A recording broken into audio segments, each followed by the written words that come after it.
Eh bien, bonjour tout le monde, c'est Chou et aujourd'hui on se retrouve pour une nouvelle vidéo top 10.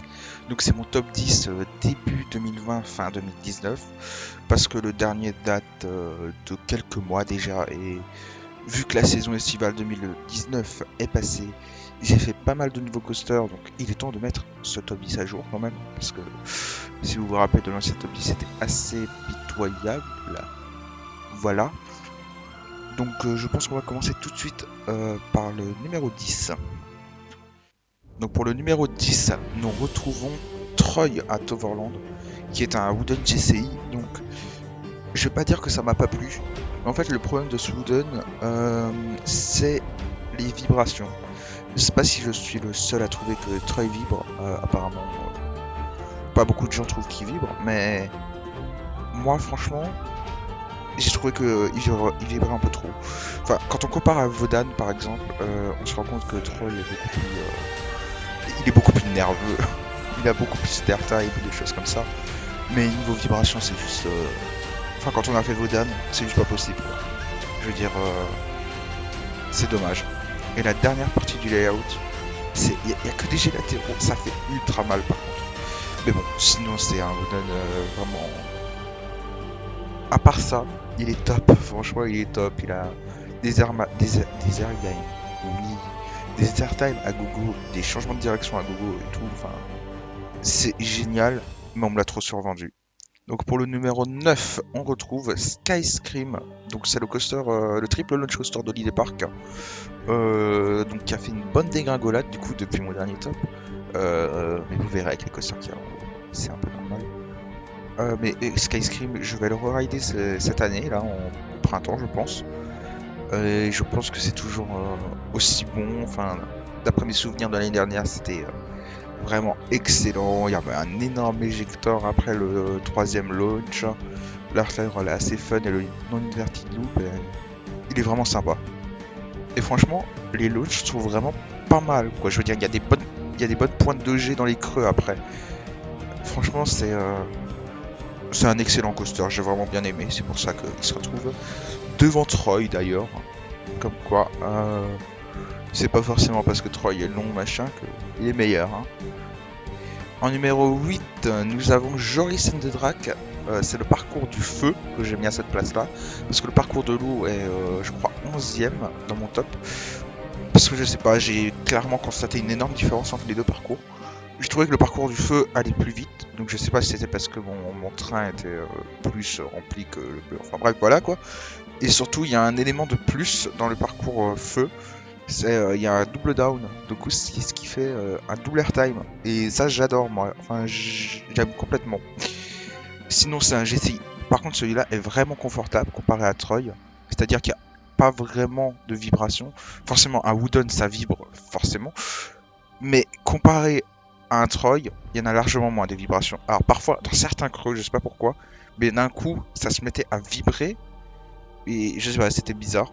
Mais sinon en général ça vibre pas trop.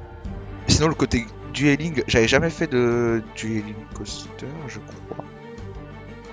Et franchement, ça rajoute vraiment quelque chose. Par contre, c'est vraiment court, hein. Genre, ça dure vraiment pas longtemps. Je crois que le parcours fait, il doit faire 800 mètres à tout péter, quoi.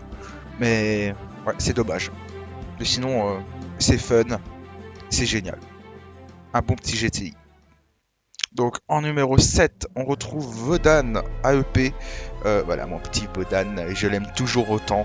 Même si à force de le faire, c'est vrai qu'on commence à... On s'en lasse pas forcément, mais on commence à être habitué quand même. Mais je le préfère à Joris and the Drac et à Troy. Parce que franchement, la vitesse qu'il y a tout le long, c'est fou. Et cette drop, par contre, genre au last row, la drop est géniale. Mais par contre, un peu aussi un défaut comme pour Joris and the Drac, c'est que Vodan il est assez court, c'est un peu dommage. Mais bon, écoutez, c'est comme ça, on peut pas faire autrement. Et niveau de débit EP, comme d'habitude, enfin, voilà, ils sont assez bien. Le débit est vraiment excellent en général. Par contre, en période hivernale, le débit est catastrophique. Je sais pas ce qui s'est passé cette année, enfin cette année, c'est-à-dire 2019-2020, période hivernale. le coaster tournait à un train. Un train pour du EP. C'est juste pas possible en fait. Mais bon, hormis ce petit problème, Vodan est excellent. Et la théma style nordique et tout, franchement, elle est trop belle. J'adore cette théma. En numéro 6, nous retrouvons Baron 1898 à Efteling. C'était ma première dive machine de chez BM. Et franchement, j'ai vraiment pas été déçu. Au contraire, j'ai juste adoré. Bien que je l'ai fait que 2 fois. Et je l'ai fait que 2 fois et ça, il était... La première fois, il était vraiment assez froid parce que c'était dans les premiers rails de la journée. Or, la deuxième fois, il était vraiment très chaud et c'était... Ce coaster est fou. Cette drop est vraiment excellente. J'adore complètement. Par contre, la drop, il faut la faire au first row parce que sinon, ça n'a pas d'effet. Enfin, je l'ai fait une fois dans le middle row et une fois au first row. Et franchement, au first row, ça n'a rien à voir comparé au middle row. Il faut absolument le faire au first row pour avoir des sensations vraiment bonnes et voir la chute. Mais sinon, comment ne pas parler de la théma de Baron qui est juste magnifique. J'ai rarement vu ça dans un coaster. Une théma aussi bien intégrée, une storyline aussi bien. Il faut la comprendre. Il faut vraiment la comprendre. Moi, je la connaissais pas avant de regarder la vidéo de Jean Yop, mais la storyline, quand on comprend et quand on fait l'attraction, on comprend tout en fait. Tout est bien relié. Et franchement, c'est... Baron, on lui enlève sa théma, il serait même pas dans mon top 10, je pense. Franchement, on lui enlève sa théma parce que le gros défaut, c'est qu'il est beaucoup trop court, ce coaster. Il est beaucoup trop court. Et c'est ça qui est vraiment dommage. Mais bon, c'est quand même excellent. Donc au milieu de ce top, c'est-à-dire en position 5, nous retrouvons Phoenix at Overland. C'était également mon premier Wing BM et franchement je m'attendais pas à un coaster aussi bon. Franchement c'était... Déjà de la part de Toverland, je m'attendais pas à avoir une théma aussi poussée. J'avais déjà vu en vidéo et tout, mais la voir en vrai c'est complètement différent. Parce que la thématisation de la zone Avalon est juste complètement magnifique et la gare est aussi super belle. Le coaster il est super bien intégré dans sa zone avec avec le lac et tout ça. Mon seul petit regret, c'est au niveau du coaster lui-même, c'est les harnais à veste souple. Heureusement que c'est assez souple comme chose, mais c'est vraiment pas non plus ce qu'il y a de plus confortable. À vrai dire, ça fait un peu mal aux épaules en fait, c'est ça le truc. Et voilà. Sinon, j'ai bien aimé la Force Drop. Elle est vraiment assez fun. L'airtime qui est juste après la Force Drop, je m'attendais pas à un airtime comme ça, je m'attendais vraiment à un léger floating. Et là en fait c'était un bon floating quoi, c'était voilà. L'airtime il était bien marqué. Et l'élément qui m'a le plus impressionné c'est l'hélice. L'hélice est vraiment ultra puissante en G. À chaque fois que je le faisais, c'était un voile gris. À part peut-être le matin vers les premiers rides, il était vraiment froid. Mais par contre, on voit vraiment la différence en fin de journée, quoi. Je veux dire, fin de journée, c'est voile gris obligatoire. C'est un truc de fou. Mais en fait, c'est le combo G+, pendant toutes les leaks. Et d'un coup, vous avez un 0 G-roll parfait. Enfin, c'est vraiment une sensation que j'adore. Bon, alors par contre, le coaster est très court. Vraiment très court. C'est dommage, on aurait peut-être aimé un peu 100, 150 mètres ou 200 mètres de plus. Bon, 200 mètres c'est un peu beaucoup, mais voilà. 100 ou 150 mètres ça aurait été bien. Alors, il faut savoir que début de ma journée à Toverland, Phoenix tournait avec un train. Donc c'est clair que là, le débit était vraiment pourri, on va dire. Mais j'ai eu la chance pendant ma visite, parce qu'il y avait un tout petit peu de monde pour Toverland, qu'ils ont mis le deuxième train. Donc là, le débit devient complètement correct et voilà. Franchement, c'est avec 2 trains. La file, elle avance quasiment tout le temps. Les opérations sont assez rapides pour Toverland. Franchement, j'aime bien. Ensuite, en 4ème position, nous retrouvons Goliath à Walibi Holland. Ce coaster, je m'attendais honnêtement à rien. Je l'ai vu en vidéo, il m'avait l'air très mou, très inintéressant, sachant que j'ai fait Expedition GeForce, donc je m'attendais à rien. et j'ai été ultra surpris. Déjà de la fluidité, genre vraiment, il est ultra fluide, beaucoup plus fluide que Expedition Force, ça se voit direct. Il y a vraiment aucune vibration. La couleur bleue est magnifique, oui, parce que je l'ai pas vu sur son ancienne couleur vert, du coup, je sais plus de quand elle date, mais franchement, à voir en photo, je préfère la couleur bleue, perso. Et ce coaster est top, franchement. Je veux dire, il y a des bons éjecteurs tout le long.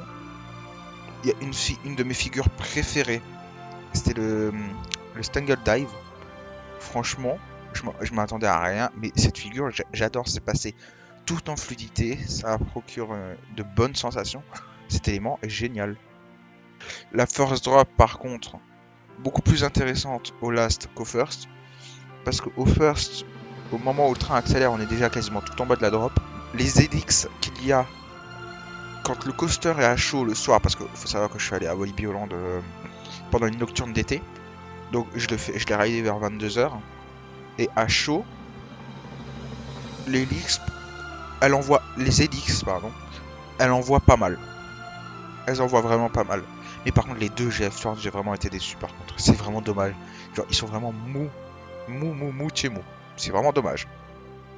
Mais après la dernière partie avec l'enchaînement de Camelback et d'Airtime. Enfin, non, c'est pas des Airtime, c'est des éjecteurs, merde. Enfin, franchement, c'est génial. On vole tout le temps, on décolle tout le temps de son siège. Et moi, c'est le genre de truc que j'adore. Comme EGF, il a cette même partie à la fin. Et c'est franchement génial. Le S-turn qu'il y a juste après, il est passé ultra lentement, mais en fait j'adore parce qu'il est tellement smooth, c'est ultra bien, j'adore en fait, juste pour ça. Et par contre j'ai été ultra surpris du virage avant les freins. Genre, on se prend mais des jets dans la gueule, c'est un truc de fou quoi. Enfin bref, franchement ce coaster j'ai été... C'est pas si que j'ai été choqué en fait, je m'attendais à rien. Bon, il faut quand même pas abuser, je l'ai quand même pas préféré au GF. Mais excellent. Alors là, en troisième position, je pense que pas beaucoup de monde va être d'accord avec moi. Mais je place Lost Gravity à la troisième position de ce top. Parce que franchement, ce coaster, ça a été une énorme claque. Franchement, je m'attendais à... Enfin, franchement, en voyant des vidéos, je me disais, ça va être bien. Ça risque d'être vraiment bien. Mais en étant à la dernière, je me suis pris une énorme claque. Déjà, cette drop, elle vous aspire. Mais vraiment, vous sentez aspiré d'un coup. Et le Camelback qui est là en bas. Oh my god, non mais je m'attendais vraiment pas à un éjecteur. En fait, je m'attendais à un léger time, mais le petit Camelback en bas de la drop procure un vrai gros éjecteur en fait. C'est génial. En fait, et ce qui permet de faire ces éléments-là, bien sûr, c'est le Big Dipper, quoi. C'est les petits trains de 8 personnes. C'est ça qui est génial. J'aimerais en voir ailleurs des Big Dipper. Je sais qu'il y en a un qui a été construit à Fright Park. Je sais plus quel c'est, mais voilà. Mais j'aimerais en voir plus. Parce que franchement, le concept du Big Dipper est juste génial. C'est ouf. Et par contre, l'élément après le petit Camelback après la drop, il est vraiment bizarre. Je sais même pas comment ça s'appelle. Attendez, je vais aller voir sur la CDB. Ah bon, on peut même pas voir comment s'appelle l'élément. Donc voilà, donc on ne saura jamais le nom de cet élément. Mais il procure un petit airtime sympa. Le Camelback juste après procure un bel airtime aussi. Et après, il y a une dive drop qui est plutôt pas mal. En fait, c'est surtout cette première partie de la drop jusqu'au mid-break qui est mais complètement folle. Ça s'arrête jamais. Et c'est ça moi que j'adore. Donc Lost Gravity, une très bonne surprise. Et moi personnellement, j'ai vraiment pas trouvé qu'il vibrait. Genre vraiment. Il vibre légèrement. Donc ça fait un peu un bruit de chariot, mais ça va. Franchement, j'ai trouvé que ça va. Bon, normalement, j'irai le rider d'ici quelques années de nouveau. Parce qu'il faut savoir que je suis mineur, donc voilà, c'est un peu compliqué. Mais c'est sûr que j'irai le rider, hein, mais c'est sûr que j'irai à Walibi Holland de nouveau. Parce que franchement, ce coaster est juste génial. Par contre, le débit n'est vraiment pas terrible. Bon, en même temps, ça se pardonne avec les trains de 8 personnes. Ils essayent de faire de leur mieux, avec une garde d'unload et une garde de load. Donc ça va. Voilà. Pour ce type de coaster, ça va. Et franchement, c'est assez intense pour un Mac. C'est génial. Voilà. Je veux plus de Big Dipper. En deuxième position, nous retrouvons l'incroyable Expedition GeForce. Donc voilà, il n'est plus premier de mon top. Je pense que tous les fans se doutent du premier de mon top. Mais voilà, Expedition GeForce, c'est vraiment un coaster de dingue. Une force complètement dingue. Des gros éjectors tout le long. Un gros G-Storm qui vous arrache. Et à la fin, un enchaînement de G positif et de G négatif vraiment intense. Ouais. Enfin, c'est fou. Il y a juste le petit point négatif, d'ailleurs que j'ai oublié de dire aussi pour Goliath, c'est les lap bars. Les lap bars sont vraiment... Bizarrement, j'avais moins ce problème avec Goliath, parce que les éjecteurs sont moins puissants forcément. Mais avec l'Expedition GeForce, non, je sais pourquoi. Surtout parce qu'à Goliath, les opérateurs ne vous appuient pas la lap bar comme des malades. Alors que à Expedition GeForce, Expedition GeForce, je sais plus parler. Alors qu'à Expedition GeForce, les EP vous enfoncent la lap bar, vraiment, ils vous l'appuient, mais c'est un truc de fou. C'est vraiment dommage. Bon, sinon, Expedition GeForce, c'est surtout son gros point négatif, c'est surtout le débit. Je veux dire, un train toute la journée avec des opérations de 2 à 3 minutes, c'est juste pas possible en fait. Même s'il y a personne dans le parc, il y a quand même une file qui va se créer. C'est dingue quand même. Mais il me semble qu'ils ont un deuxième train. Attendez, je vais aller vérifier ça. Mais il me semble qu'ils en ont un. Je suis vraiment plus sûr tout d'un coup. Parce que je sais plus. Bon, après, je m'attarde pas sur les voies de staging, moi, mais. Ah oui, voilà. 2 trains, machin. Ouais, voilà, avec 28 personnes par train. Avec un débit de 1300 personnes par heure, normalement. Mais bon, vu qu'il a un train, c'est divisé par 2. Et vu que les OP prennent 2 fois plus de temps, c'est encore divisé par 2. Vous voyez? Donc voilà. Franchement, c'est un peu dommage parce qu'ils auraient pu avoir un excellent débit. Mais franchement, il y a vraiment pas de vibration. Ça va. Par contre, il est moins fluide. Oui. Il est moins fluide que Goliath, par exemple, comme je l'ai dit avant. Mais ça gâche en rien le plaisir que vous avez dans ce coaster. Franchement, il est génial. Et donc, du coup, en numéro 1, on retrouve Untamed. Donc, c'est le RMC de Walibi Holland. C'est le coaster presque parfait pour moi. À quelques détails près, du coup. Franchement, ce RMC est magnifique. Je m'attendais à quelque chose d'excellent. Mais là, j'ai été, mais... C'est comme si RMC est venu et m'a dit, voilà, c'est ça RMC maintenant. Franchement, déjà le coaster, visuellement, il est magnifique. J'adore cette couleur. Déjà, je trouve que cette couleur, c'est original pour un RMC, parce qu'il y a vraiment pas... S'il y a juste le Wildfire, on va dire, qui peut avoir à peu près cette couleur. Mais en général, tous les RMC sont rouges, avec des rails rouges. Enfin, c'est bon, le rouge. Là, au moins, c'est brun, beige, un peu foncé. J'adore cette couleur. Et je crois honnêtement, au niveau des trains, que je suis un des seuls à vraiment les adorer. Je sais que sur le forum Coaster World, quand ils ont été leaks, les trains, il y a tout le monde qui était en mode « Mais les trains, ils sont dégueulasses !» Ou alors, les trains sont quelconques. Mais moi, j'ai vraiment... Enfin, je les adore, ces trains, ils sont vraiment trop bons. J'aime bien le revêtement chrome qu'il y a dessus, ce qui fait que ça brille et tout. J'adore.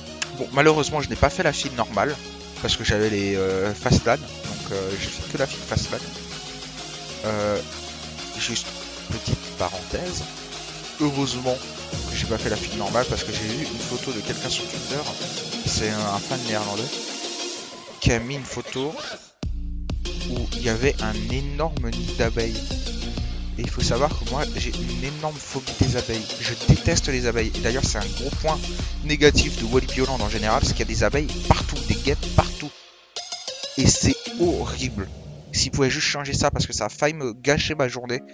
Et je suis désolé, je suis comme ça. Je déteste ces petites bestioles horribles. J'en vois une, je cours. Hein. Et là, il y en avait littéralement partout. Donc heureusement que j'avais le Fastlane. Parce que franchement, je crois que j'aurais pas supporté. Donc, fin de la parenthèse. Donc du coup, je peux pas juger la file normale. Sinon, la gare, avec le soundtrack de démarrage et tout ça, avec les lights qui réagissent avec le rythme du soundtrack et tout ça, c'est génial. Ça rajoute une ambiance qu'on ne trouve pas forcément dans les autres RMC, je pense, d'après les vidéos et tout ça. Enfin, Walibi Holland, ils ont fait un vrai effort de théma sur ce RMC, ce qui n'est pas forcément facile. L'intégration est plutôt pas mal, même si j'irais pas dire qu'elle est parfaite. Ça reste un RMC, ça reste un gros tas de bois. Mais franchement, j'aime bien. Les trains RMC sont vraiment top. Ils sont ultra confortables. Les barres sont vraiment confortables. Juste peut-être au niveau des tibias aussi, parce que moi j'ai un peu de chalumeau un tout petit peu. C'est vrai que les barres au niveau des tibias, ça commence un peu à se sentir hein, au bout d'un moment. Et les jours d'après, on le sent encore un peu. Mais voilà. Par contre, les OP, quand ils passent, vous fermez la barre, ils vous prennent la barre, ils font comme à Expedition GeForce. Bon, à la limite, je peux comprendre, vu que c'est un méga RMC avec des gros éjecteurs et tout, ils veulent pas que quelqu'un décolle du siège. Mais quand même, je veux dire, ça fait mal. Et sinon, j'ai bien aimé, ça va peut-être paraître bête, mais l'élément de début, avec le virage incliné à l'inverse que d'habitude, j'ai bien aimé ça. Enfin, on est complètement penché sur le côté, c'est juste génial. Sinon, la drop RMC quasi verticale, oh la vache, mais c'est un truc de fou. Genre, elle vous arrache de votre siège au last, hein, surtout. C'est génial. Le bunny hop, un peu à la Lost Gravity qui est après l'airtime et un peu qu'il y a comme sur tous les RMC quasiment. Franchement, je m'attendais à mieux. C'est vraiment un élément qui m'a déçu par contre, le bunny hop. Je crois que c'est l'élément qui m'a le plus déçu, qui est le moins bien du layout. Ça procure un airtime, mais ça se voit que c'est vraiment un tout petit bunny up. Enfin, il sort à peine quoi. C'est pour ça qu'on décolle vraiment pas, on flotte à peine. Sinon, alors attendez, je vais aller chercher le nom de cette inversion. Pour les fans, vous savez de quoi je parle. Sauf que moi, je n'arrive jamais à la prononcer. Alors, c'est 270 degrees double inverted stall. Donc, on repassera la prononciation en anglais qui est complètement dégueulasse, à chier. Mais c'est un nom vraiment qualitatif pour la gueule de l'inversion. Et cette inversion, cette double inversion, est juste géniale. Franchement, c'est génial. On pendouille tout le long. En fait, déjà, on a l'impression de...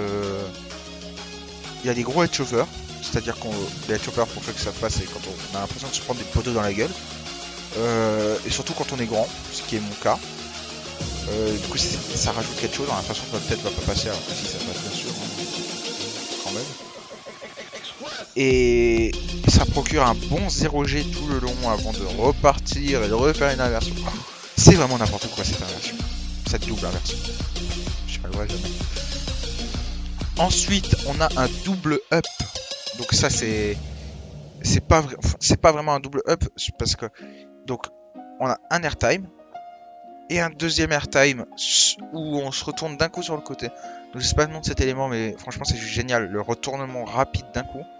Après on a un énorme camelback eject qui éjecte. C'est fou, c'est juste fou. Après on a un airtime sur le côté, je sais plus comment ça s'appelle ça. De toute façon les noms d'inversion RMC c'est la galère. Ensuite, je sais plus comment s'appelle cet élément non plus, mais ça ressemble à un 0G roll en fait, ça ressemble. Mais je sais que c'est pas ça, mais ça ressemble. Et ça passe tout seul.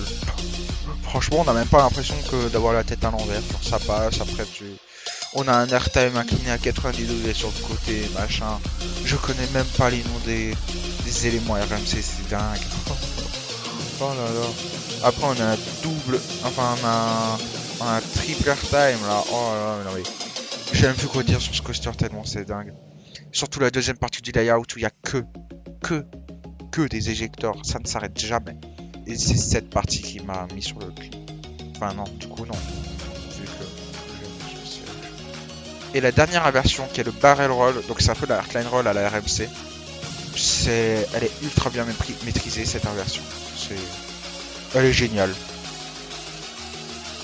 Ah, franchement ce coaster n'a aucun temps mort. Peut-être qu'il est un peu trop court, peut-être qu'il n'a pas assez de vitesse vraiment. Parce que par exemple je pense que Zadra à Energylandia doit avoir cet atout de vitesse vraiment.